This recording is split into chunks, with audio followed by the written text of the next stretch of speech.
오는 26일부터 상장 당일 주가가 공모가의 최대 4배까지 뛸 수 있게 됩니다. 마녀 공장이 상장 첫날에 따상을 기록했습니다. 하지만 이 따상이 올해 기업 공개 시장 최대여 두산 로보틱스가 일반 청약에서 제한 1000대 분위기가 1을 연출되고 있는데요. 김혜영 기자.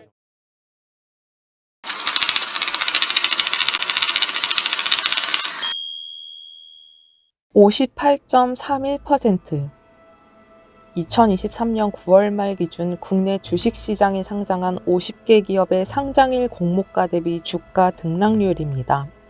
공모주 투자에 성공해 1,000만 원을 투자했다면 583만 1,000원을 벌 수 있었다는 겁니다.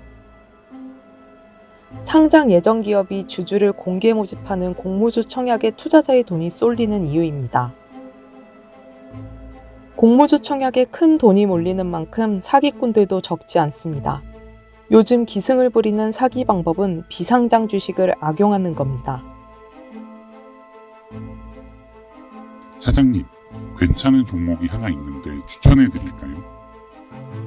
곧 있으면 기업이 코스닥에 상장하는데요. 정말 좋은 기업이거든요.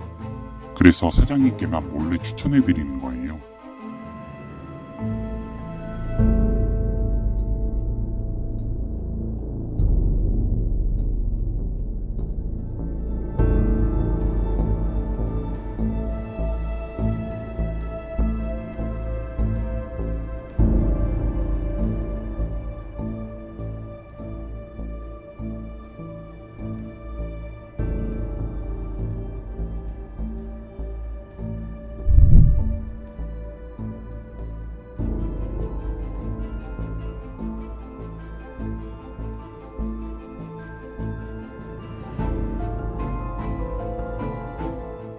누군가는 묻습니다.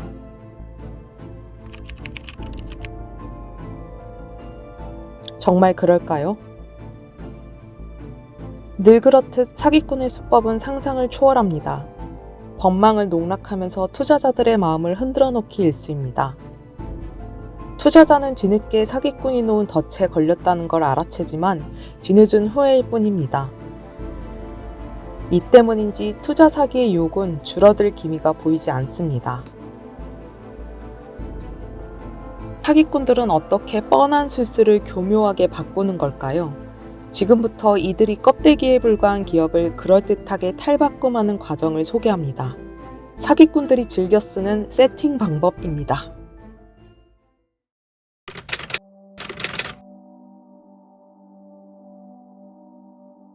첫 번째 단계는 범행 도구로서의 비상장사를 찾는 겁니다. 사기꾼들은 주로 규모가 작은 스타트업을 물색합니다.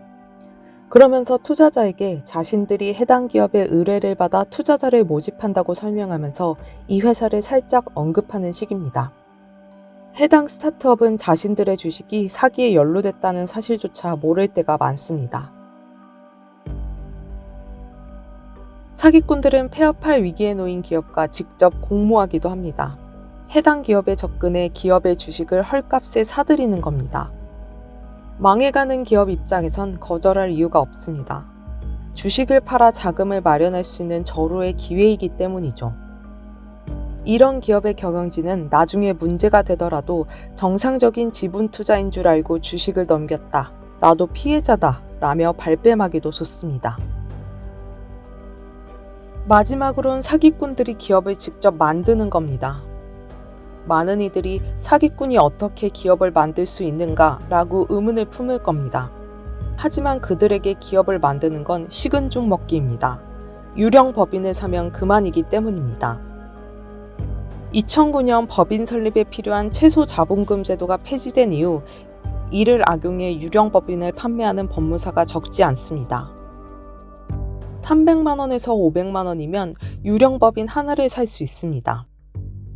이런 방식으로 사기꾼은 비상장 주식을 팔아먹을 만한 기업을 확보합니다.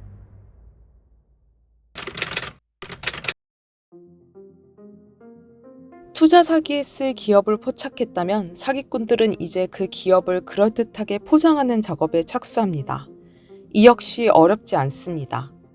특허권을 거래하는 플랫폼을 이용하면 수십만 원의 특허권을 살 수 있습니다. 그것도 귀찮아서 다른 기업의 특허 번호를 도용하는 사기꾼도 숱합니다. 투자자는 특허의 내용에 집중할 뿐 특허를 받은 기업이 어디인지엔 크게 주목하지 않습니다. 사실 이 부분은 사기꾼에게 중요한 단계입니다. 기술력으로 무장해야 특례 상장 요건을 갖출 수 있기 때문입니다.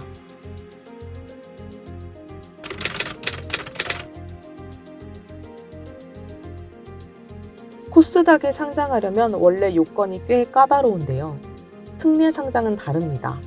자기 자본 10억 원, 시가총액 90억 원의 기업이 한국거래소가 지정한 전문 평가기관 중 두 곳의 평가를 신청해 A등급이나 BB, B등급 이상을 받으면 특례 상장이 가능합니다. 당장은 수익이 나지 않아도 유망한 기술을 갖춘 기업이라면 IPO의 문턱을 넘게끔 예외를 두는 거죠. 비상장 주식 사기꾼들은 이런 특례 상장을 미끼로 투자자를 유혹합니다. 특허가 훌륭해 평가기관에서 높은 등급을 받았다. 상장 주관을 맡은 증권회사가 상장을 보장하고 있다고 현혹하는 식입니다.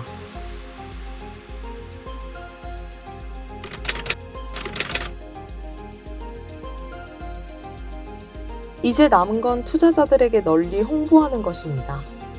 누군가는 사기꾼들이 만든 기업을 어떻게 홍보하느냐고 되묻겠지만 이 역시 방법은 간단합니다. 언론사에 돈을 주고 광고성 기사를 써달라고 하면 됩니다. 대표적인 사례가 지난해 6월 논란이 된 베노디 글로벌 사기 사건입니다. 사기꾼들은 기사형 광고로 투자자를 모집했고 그 결과 수백억 원의 피해가 발생했습니다. 베노디 글로벌에 돈을 넣은 투자자의 상당수는 광고성 기사를 통해 유입됐습니다. 언론사가 사기꾼들을 홍보해 줄 거라고는 상상조차 하지 못한 것이죠. 자, 여기까지가 사기꾼들이 비상장 주식을 악용하기 위해 거치는 3가지 세팅 절차입니다. 한 번 더 살펴볼까요?